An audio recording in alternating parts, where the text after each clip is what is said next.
जब भी कोई व्यक्ति आपको लोभ देता है, लालच देता है या अपनी चिकनी चुपड़ी बातों में अपने आप को लाने की कोशिश करता है, आपको नीचे गिराने की, आप सावधान हो जाइए। आप सोचिए कि ये अपना स्वार्थ सिद्ध कर रहा है। मुझे गिरकर इसका तमाशा नहीं बनना है, पर इस पर विजय प्राप्त करके मुझे महान बनना है। आपको अपने लक्ष्य की याद रखना पड़ेगा। स्त्री 2 घर बनाती 2 घर बिगाड़ती। हम तो ये नहीं कहते 2 घर बनाती 2 घर बिगाड़ती, हम तो ये कहते हैं एक स्त्री पूरा समाज बनाती और पूरा समाज बिगाड़ती है।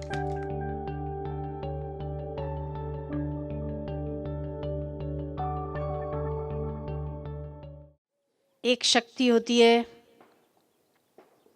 आसुरी, दूसरी होती देवी। देवी कार्य करने के लिए, परोपकार करने के लिए, दया, प्रेम, करुणा ये भी शक्ति है। और क्रूरता, क्रोध, कपट, झूठ ये भी एक शक्ति है। इन शक्तियों का उपयोग देवी संपदा को धारण करने में करना चाहिए या आसुरी संपदा को धारण करने में करना चाहिए, मर्जी आपकी है। पर यदि आप देवी संपदा को धारण करते हो तो आप ऐसी शक्ति हो कि आप अपने कल्याण के साथ साथ जगत का मंगल भी कर सकते हो। ऐसी शक्ति आपके भीतर छुपी हुई है। जमाना जानता है, इतिहास गवाह है इस बात का कि जब जब धर्म पुरुष इस धरती पर जन्म लेते हैं, साथ साथ आसुरी संपदा के लोग भी साथ साथ पनपते जन्म लेते हैं। पर जो व्यक्ति क्रूर है, क्रोधी है, कपटी है, झूठा है, आसुरी संपदा से युक्त है, उसका विनाश निश्चित है। ये हमारे इतिहास गवाह हैं इस बात के। जब जब कोई धर्म पुरुष इस जगत में अवतरित होते हैं तब तब एक व्यक्ति हजारों को भारी पड़ जाता है। ये भी आपने और हमने देखा और सुना है। इसीलिए हम चाहते हैं कि आप अपने बच्चियां तो खासकर चारित्र को इतना मजबूत बनाओ। ये ऐसी शक्ति है कि चारित्रवान लड़की अगर किसी एक जगह पर खड़ी हो जाए तो हजारों नहीं लाखों लाखों पुरुषों को झुकाने की ताकत केवल और केवल एक स्त्री में होती है। पर स्त्री चारित्रवान होनी चाहिए, संयमी होनी चाहिए। आप गिरोगे, आप कुसंगति में पड़ोगे तो नुकसान किसी और का नहीं, आपका खुद का होता है। जब कोई स्त्री या जो कोई बच्चा अगर किसी अपने नियम में पक्का होता है तो दूसरे लोग उसे छेड़ने की, उसे गिराने की कोशिश करते हैं। उनके लिए तो आप तमाशा बनते हो। पर यदि आप उनका तमाशा नहीं बनना चाहते और अगर आप अपने आप पर भरोसा करके, गुरु कृपा को साथ में रख के, भगवान की दया को साथ में रख के यदि आप अपने नियम में इतने पक्के निकलते हो तो उनका मुंह फटा का फटा रह जाता है और आप अपने लक्ष्य में विजेता होते हो, विजयी होते हो। आपको विजयी होना है, गिरना नहीं। जब भी कोई व्यक्ति आपको लोभ देता है, लालच देता है या अपनी चिकनी चुपड़ी बातों में अपने आप को लाने की कोशिश करता है, आपको नीचे गिराने की, आप सावधान हो जाइए। आप सोचिए कि ये अपना स्वार्थ सिद्ध कर रहा है।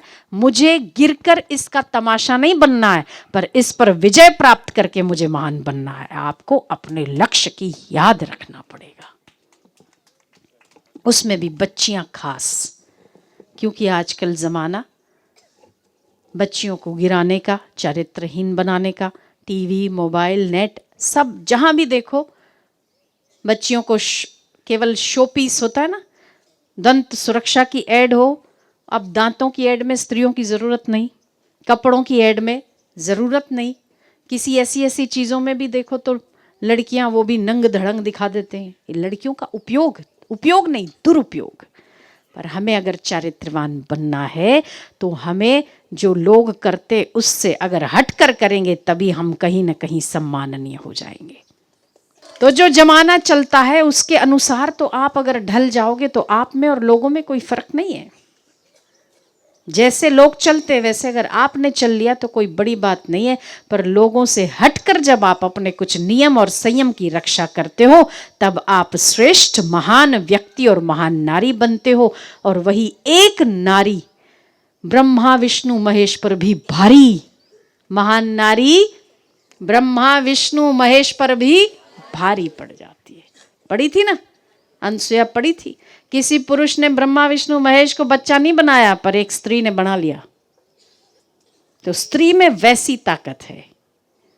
स्त्री 2 घर बनाती 2 घर बिगाड़ती। हम तो ये नहीं कहते 2 घर बनाती 2 घर बिगाड़ती, हम तो ये कहते हैं एक स्त्री पूरा समाज बनाती और पूरा समाज बिगाड़ती है।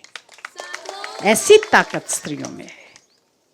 तो आप छोटी छोटी ऐसे आपके इर्द गिर्द जो लोग होंगे, अगर वो कुसंगति करते और आपको नीचा गिराने की, कुसंगति में डालने की कोशिश करते, तो आप सावधान हो जाइए। और ये आप जब तक अपना लक्ष्य नहीं बनाओगे, जब तक चारित्रवान नहीं बनोगे, तब तक ये संभव नहीं है। चारित्र को अपना लक्ष्य बनाओ। कैसी थी मीरा, कैसी थी गार्गी, कैसी थी मदालसा। 6 के 6 बेटे ज्ञानी बना दिए, 6 के 6। कैसी थी आनंदमयी माँ। हजारों हजारों पुरुष एक साथ सेवा में रहते थे उनके। हरि बाबा, उड़िया बाबा, आनंदमयी माँ एक साथ रहते थे, फिर भी मन उनका इतना ऊंचा था, इतना संयमी था कि पुरुषों के साथ रहने पर भी मजबूत थी। महिला मतलब निर्बल और अबला नहीं, महिला मतलब सबला। महान नारी मतलब ब्रह्मा विष्णु महेश पर भी भारी। महिलाओं को चारित्रवान बनना चाहिए। चारित्र संपत्ति है। धन गया तो कुछ नहीं गया, स्वास्थ्य गया तो कुछ कुछ गया, चारित्र गया तो आसुरी संपदा नहीं, दैवी संपदा आप अपने भीतर धारण करो।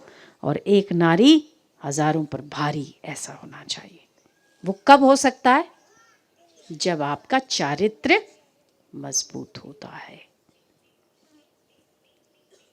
तो जब भी आप संसार में रहते हो, घर में रहो, गुरुकुलों में रहो, मतलब हम तो लड़कियां हैं तो कुछ कर ही नहीं सकती हैं, ऐसा सोचना बिल्कुल गलत है। जो हम कर सकती है वो कोई और नहीं कर सकता। मदालसा देखो, गार्गी देखो, आनंदमयी देखो, मीराबाई देखो, शबरी देखो। जैसा रावण था, रावण को जलाया जाता है, शबरी को पूजा जाता है। रावण पे भी भारी पड़ गई ना। रावण के ज़माने की है, रावण के युग की है, पर शबरी माननीय है, सम्माननीय है, और रावण जलाया जाता है। कैसे बनी? भक्ति से। आपका एक चित्त पिघलना चाहिए, हृदय आपका पिघला हुआ होना चाहिए, पर कहाँ ये आपको पता होना चाहिए। इमोशंस होनी चाहिए, और इमोशनल होती है बच्चियाँ। बहुत प्रेम से कोई सॉफ्टली बात करता है, अरे आप बहुत अच्छी लगती हैं आपको, अरे आपको कोई पूछता नहीं है। कोई प्रेम से बात करना, भावनात्मक रूप से बच्चियां बह जाती है। ये बच्चियों के पास, माइयों के पास, स्त्रियों के पास भावनात्मक हृदय होता है। ये ईश्वर की देन है। पर सावधान ये होना है कि हृदय पिघालना केवल परमात्मा के आगे और दम दिखाना दुनिया के आगे। हृदय पिघलना चाहिए, हृदय पिघला हुआ होना चाहिए, क्योंकि पिघले हुए हृदय में प्रेम रहता है, करुणा रहती है, दया रहती है। कठोरता फिर जमाने के लिए भी ठीक नहीं। पर जो जहाँ जैसा है, उसे अगर कोई हमें छेड़ता है, कोई हमारा दुरुपयोग करना चाहता है, वहाँ दम हो। और जहाँ जो साधु है, वहाँ करुणा हो, प्रेम हो। तो आपका हृदय दोनों बन सकता है। दोनों चीज़ें आपके हृदय में रहती है, क्रोध भी, प्रेम भी, अनुशासन भी, माधुर्य भी। कहाँ अनुशासन होना चाहिए, कहाँ माधुर्य होना चाहिए। परमात्मा के आगे, महापुरुषों के आगे हृदय पिघला हुआ होना चाहिए। और जो हमारा दुरुपयोग करना चाहते हैं, उनके आगे कड़क होना चाहिए। बस इतनी सी तो बात है, इतनी छोटी सी बात है। तब आप जीवन में महानतम कार्य कर सकते हैं। जब आपके हृदय में भक्ति हो, तब भक्ति आपको श्रेष्ठ मति देती है। कब, कहाँ, किस प्रकार का व्यवहार करना आपको सूझबूझ अपने आप आ जाती है। हृदय की रक्षा करो। इस हृदय में आप लक्ष्य बनाओ, हृदय में परमात्मा की भक्ति को भरो, और हमें चारित्रवान बनना है। सूर्य को हर रोज जल चढ़ाते हो आप लोग। जल चढ़ाते हुए बच्चियों को खास भगवान सूर्य की कृपा प्राप्त हो सकती है। जल चढ़ाते हुए भगवान सूर्य अपनी तरह तेजस्वी बनाओ, संयमी बनाओ, हम चारित्रवान बने, ऐसे हमें मजबूत बनाओ। ऐसे संकल्प करके जल चढ़ाओगे तो आपको मदद मिलेगी। आज के बाद जब भी सूर्य को जल चढ़ाओगे, चारित्र मांगोगे, संयम मांगोगे। चारित्र रूपी धन गया तो सब कुछ गया। ये आपका धन है।